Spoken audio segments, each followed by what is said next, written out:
பலிபீடத்தில் என்னை பரனே படைக்கிறேனே இந்த வேளை.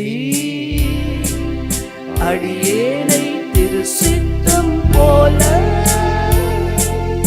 ஆண்டு நடத்திடுமே.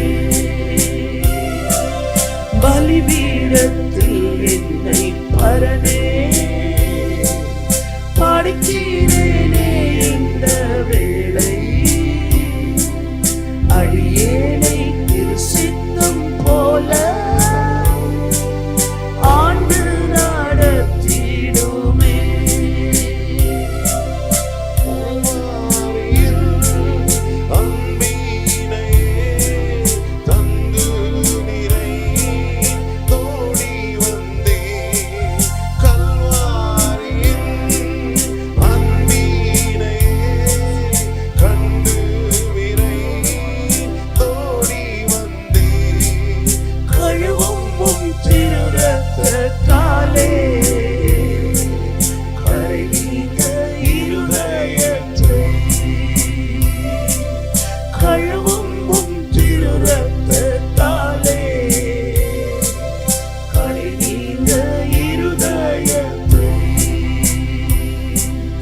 கழுவும் திரு ரத்தத்தாலே